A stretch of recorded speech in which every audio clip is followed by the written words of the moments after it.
Radio J. Et dans l'air du temps, ce matin, retour en Israël avec ce livre qui vient de paraître, Petit plat comme en Israël. C'est meilleur à la maison en 30 minutes seulement. Et c'est la promesse que nous fait Yariv Berebi, son auteur. Bonjour Yariv. Bonjour Léa. Merci d'être avec nous. Merci. Yariv pour un peu plus que 2 minutes Bien aujourd'hui. sûr. On va parler donc de ce nouvel ouvrage. C'est aux éditions Marabout. Il vient de paraître. Il est sorti il y a 2 semaines. Il y a 2 semaines. Alors, c'est un livre... Quel est son objectif à ce livre ? Parce que ce n'est pas juste un livre de cuisine ou de gastronomie israélienne. Alors, pas que. Déjà, c'était une envie de faire découvrir à d'autres personnes qui connaissent pas forcément la gastronomie israélienne, à travers déjà un ouvrage qui est décomplexifier la cuisine. Donc, sur 30 minutes, on sait qu'on peut s'accorder 30 minutes pour faire à manger. D'accord ? Et même des recettes parfois un peu techniques. Tu sais très bien que je suis adepte des astuces. Absolument. Et en plus, ça parle aux femmes, parce que les femmes ont très rarement du temps pour cuisiner aujourd'hui. Donc, 30 minutes, c'est attirant, en tout cas. Voilà. Après, il y a des choses où quand je cite, on peut cuire plus longtemps, on peut faire des choses un peu améliorées. Ouais.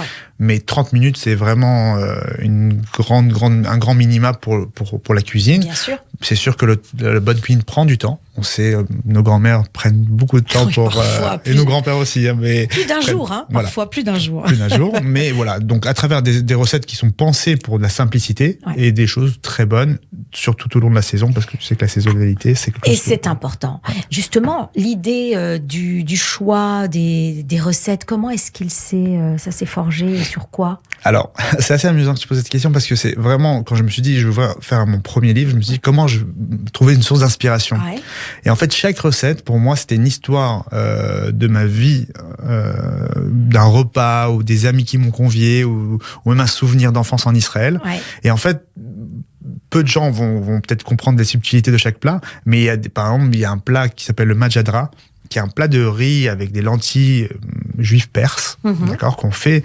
Et quand j'étais enfant, j'étais invité régulièrement chez un de mon très bon ami Oren, que je salue, qui m'invitait régulièrement chez lui, et sa mère faisait une majadra exceptionnelle. Et du coup, voilà, c'est plein de petites anecdotes comme ça que j'ai en tête, que j'ai pas cité dans le livre, mais j'ai cité globalement beaucoup de gens.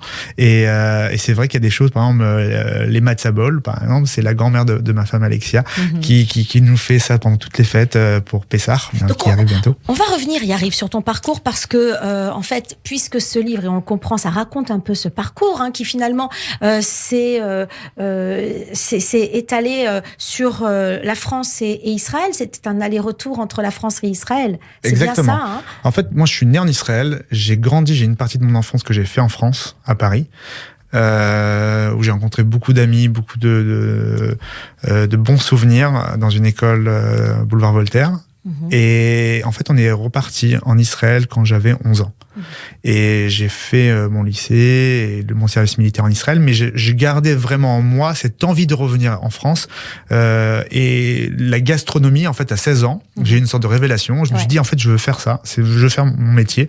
Et c'était cohérent, parce que Paris, pour moi, était vraiment la capitale de la gastronomie. On pouvait trouver voilà, exactement. Mais c'est la cuisine déjà française qui m'a attiré plutôt que la cuisine israélienne. Ah, tiens, je cuisinais, on cuisine la cuisine israélienne à la maison, voilà, des plats juifs, donc forcément, on aime cuisiner, mais c'est la cuisine gastronomique française qui m'a attiré. Et quand je suis arrivé en France, j'ai fait un parcours assez classique dans la gastronomie, c'est-à-dire école hôtelière, 3 ans, restaurant gastronomique. C'est grande école, Grande école Ferrandi. C'est le Ferrandi quand même, c'est une très grande école. Que je savais pas d'ailleurs, qui a été une grande école à l'époque. C'était vraiment, je connaissais rien du tout dans le milieu de la gastronomie. C'était vraiment avec la chutzpah du côté un peu israélien. Ça sert, parfois. Ça sert énormément. On s'en rend compte que ça sert de plus en plus. Et c'est vrai que je suis arrivé en France sans connaître vraiment rien du tout du milieu. Et c'est vrai que j'ai tapé à une porte d'un magasin de produits culinaires, enfin une épicerie, et je leur dis quelles sont les meilleures écoles à Paris pour voilà, on dit on connaît Ferrandi, une autre école, et c'est vrai que c'est pas les écoles que je connaissais ou qu'on entendait parler. Entrer, c'est une chose, mais après il faut y rester. Et c'est extrêmement difficile d'étudier la cuisine.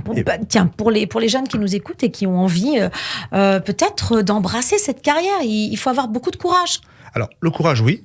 Après, je pense qu'il y a beaucoup de jeunes qui sont très courageux, qui ont envie, qui ont persévérance et surtout patience. Et en fait, tout passe par la cuisine, ou même des plats qu'on veut faire, qui sont techniques prennent du temps. Et le temps, on peut pas le faire parfois en 8 heures, 9 heures, 10 heures. Et parfois, il faut s'investir plus. Il faut comprendre que chaque investissement qu'on fait dans notre vie, les fruits, on les récolte peut-être plus tard. Pas forcément dans l'instant présent. Mais on les récolte toujours. Mais on les récolte toujours. J'ai toujours que mon père me disait, le travail dur se paye à la fin. Alors, on a l'image, bien sûr, que la gastronomie française est extrêmement difficile. Est-ce qu'on peut en dire autant de la gastronomie israélienne ou est-ce que c'est une fausse idée de se dire, les plats israéliens, ça se fait tchic-tchac? Alors, très bonne question. Non, alors, tous les plats de toutes les cultures, de toutes les cuisines ont une complexité. Il ne faut pas se dire que c'est tchic-tchac. Ce qui est tchic-tchac, c'est la mentalité israélienne qui est tchic-tchac. Oui. On est tchic-tchac, on est un pays tchic-tchac, on aime vite, tout doit être dans les médias présents. Voilà. Donc, parfois, on fait des petits raccourcis dans nos plats, dans nos préparations, qui sont pas des faux raccourcis, qui sont bien même parfois, et qui donnent cette atypicité de certains plats. Il y a des choses parfois qu'on va dire ce plat il vient de telle origine ou telle région ou tel pays, mais la shakshuka en l'occurrence, qui est bien sûr on peut le trouver au Maroc, on peut le trouver dans d'autres d'Algérie, etc. Mais en Israël, elle est faite tchic-tchac. Ça veut dire qu'on va prendre des tomates, des poivrons vite fait. Allez, on n'a pas le temps et on va mettre un œuf, on va cuire ça au four. Ça vient de là l'image. Voilà, exactement. Mais c'est vrai qu'à Tel Aviv, il y a 64 langues qui sont parlées, donc on imagine qu'il y a 64 shakshuka qui sont faites aussi. C'est ça, c'est exactement ça. Alors justement, comme il y en a beaucoup, là, le repère, ou en tout cas le baromètre pour ces recettes dans ce livre que tu viens de sortir, Petits plats comme en Israël, c'est meilleur à la maison, aux éditions Marabout. Là, c'était quoi? C'était quelle direction? C'est au gré de tes envies? Alors moi, on m'a donné une directive, on m'a dit, voilà, il faut faire des recettes simples, c'est pour pas forcément des gens qui sont très experts en cuisine, donc on enlève tout le côté un peu complexe de la cuisine. Donc, hop. Ouais, je le regarde, merci. Donc il fallait la simplicité, c'est ça. Simplicité, c'était ça. D'accord. Deuxièmement, il y avait aussi des envies de plats qui étaient d'origine israélienne, mais pas que. Donc, en fait, on retrouve un schnitzel l'origine n'est pas forcément israélienne, mais c'est un plat qui se mange dans toutes les tables et dans toutes les maisons en Israël. En tout cas, les photos sont très parlantes. On va dire un mot peut-être de la photographe, parce qu'il s'agit d'une photographe, n'est-ce pas? Bien sûr. Qui est responsable, parce que là, elle donne faim. C'est terrible, hein. Alors, on a eu une bonne complicité avec... j'ai juste oublié le... Alors, je vais oui, bien sûr, Charlotte, la Sève. Voilà. J'embrasse aussi fort, c'est juste, je suis très mauvais avec les prénoms. Oui. Et donc, en fait, c'est vraiment dans le côté tchic-tchac. Je lui ai fait confiance. Je lui ai dit, écoute, j'ai les restaurants, j'ai la boulangerie, je peux pas...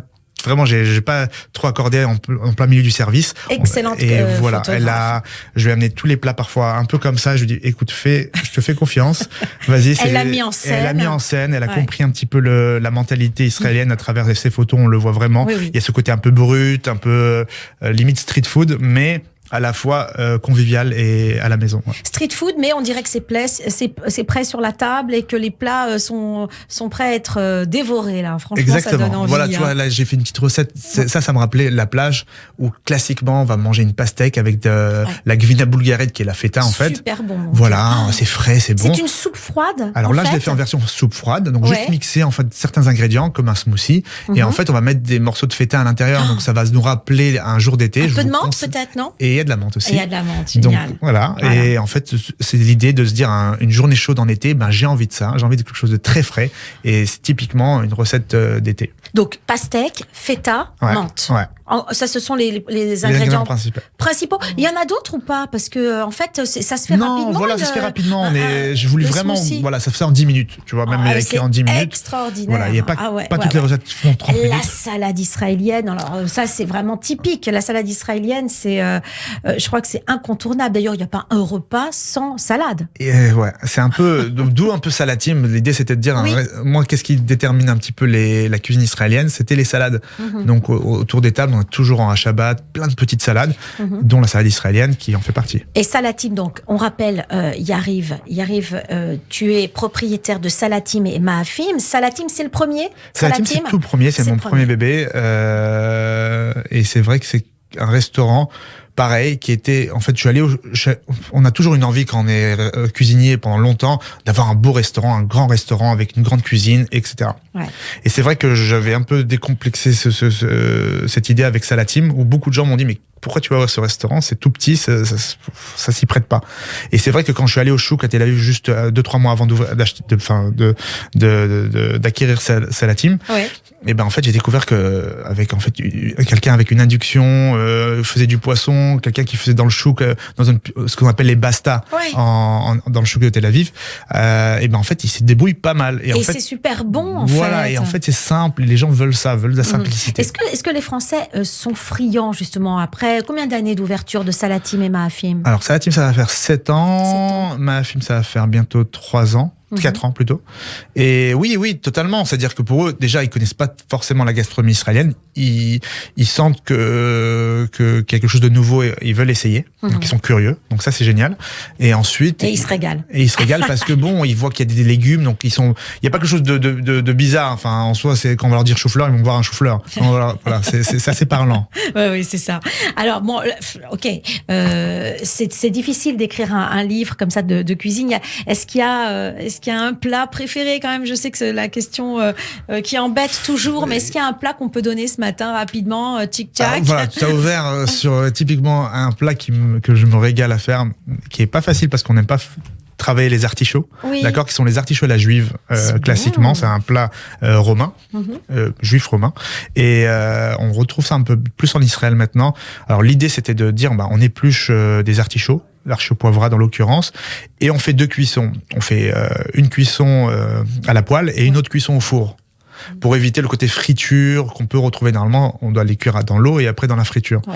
Donc en fait, tout simplement, on prend des artichauts, on les fait griller à la poêle, on les épluche bien sûr, on les grille à la poêle avec un peu d'huile d'olive, du sel, du poivre, et ensuite on va les cuire au four pendant 5 à 10 minutes. Donc voilà, tout simplement. Donc on a en fait à la fois le côté croquant et le côté moelleux. Exactement. Ah ouais, donc super. Un peu caramélisé. Et ça se mange comment? Alors avec des dips, là j'avais fait un dips avec du labné et du sumac.